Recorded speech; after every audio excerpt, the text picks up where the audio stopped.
Assalamualaikum warahmatullahi wabarakatuh. Sahabat Fasa, kita bertemu lagi dalam kajian Ramadan. Ramadan adalah bulan yang penuh perubahan. Bulan di mana kita harus banyak melakukan introspeksi diri, menahan perubahan, menahan diri dari segala hal yang membatalkan puasa. Agar Ramadan berlalu bukan hanya sekedar menahan lapar dan haus. Tema kajian kali ini tentunya terkait dengan generasi fasa yaitu Gen Z. Tema kali ini adalah Ramadan dan Gen Z. Ramadan terasa berat bagi beberapa orang karena ritme, waktu, dan perubahan di dalam kehidupan kita. Tidur berkurang, semua kegiatan terbatas karena konteksnya adalah sedang Ramadan, sedang berpuasa yang segala sesuatunya harus menahan diri. Kita berat melaksanakan itu terutama bagi Gen Z.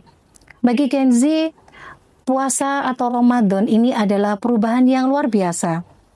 Apalagi dengan di era digital, semua serba digital, interaksi ada di mana-mana, kadang tanpa terasa, waktu habis untuk scrolling TikTok, media sosial, bahkan justru mungkin ngajinya akan terlewatkan. Sahabat Gen Z yang saya sayangi, kali ini saya akan mengangkat tema Ramadan dan Gen Z. Ramadan bagi Gen Z adalah momen yang pertama adalah sebagai self-improvement. Ramadan diharapkan adalah sebagai upgrade secara spiritual, bukan hanya sekedar glow up secara lahir, tapi juga glow up secara spiritual. Glow up secara spiritual bagi generasi Gen Z adalah sesuatu yang mudah. Sekarang mendengarkan kajian, kita tidak harus datang ke kajian. Kita bisa memanfaatkan media sosial, kita bisa memanfaatkan segala sesuatu yang sifatnya digital. Ngaji pun di mana-mana, kita tidak perlu membawa Al-Quran, tapi cukup kita menggenggam tablet ataupun handphone, kita bisa ngaji dimanapun, bahkan tanpa batas, tinggal kemauan kita. Maka sesungguhnya Gen Z adalah generasi yang seharusnya bisa memanfaatkan potensi Ramadan ini menjadi lebih baik. Yang kedua yang bisa dilakukan oleh Gen Z adalah dakwah secara media sosial.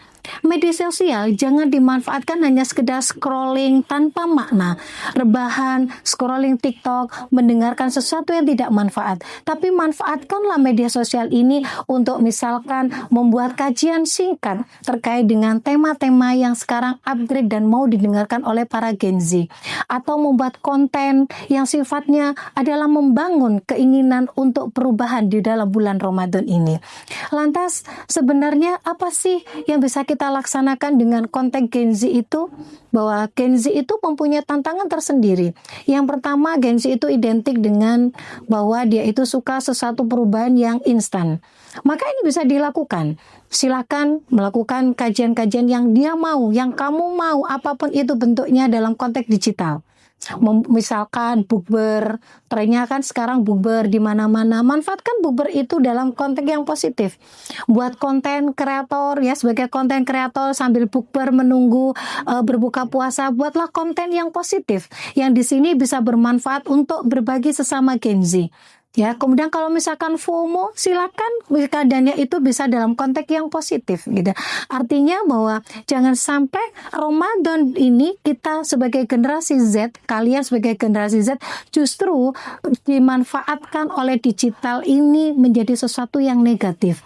Scrolling TikTok tanpa makna, ya kan, ngaji dengan alasan tidak membawa Quran. Ini bukan masanya lagi bahwa Gen Z bisa memanfaatkan teknologi dengan sebaik-baik mungkin tanpa memandang tempat ataupun dimanapun. Jadi silahkan scroll TikTok, silahkan, tapi dalam konteks kajian yang positif.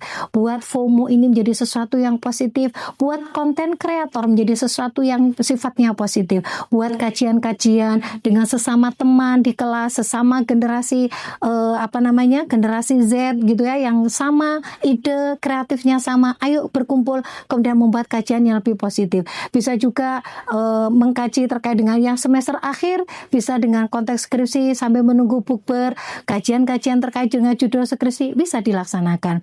Maka Sahabat Fasa yang saya sayangi, para generasi Z yang tentunya harusnya lebih canggih dibandingkan dengan kami, para dosen, silakan manfaatkan kecanggihan teknologi ini, kecanggihan digital ini untuk menjadi lebih baik. Gunakanlah Ramadan ini sebagai self improvement, upgrade, bukan hanya sekedar upgrade secara lahiriah, tapi juga secara spiritual. Bahwa glow up itu bukan hanya sekedar skincare, tapi bahwa glow up secara spiritual itu memiliki makna yang lebih dalam. Bahwa inner beauty, glow up secara spiritual ini akan memancarkan inner beauty yang lebih dalam daripada skincare itu sendiri. Sahabat Fasa yang saya sayangi, semoga sedikit apa yang saya sampaikan bisa bermanfaat. Mari sama-sama kita upgrade terhadap diri kita sendiri, terhadap lingkungan kita, keluarga kita, agar treatment selama bulan Ramadan yang disiapkan Allah selama 30 hari ini menjadi treatment yang spesial, sehingga kita keluar dari bulan Ramadan ini betul-betul blow up secara spiritual dan secara lahiriah. Dari saya cukup sekian, ada kurang lebihnya mohon maaf, semoga bermanfaat. Assalamualaikum warahmatullahi wabarakatuh.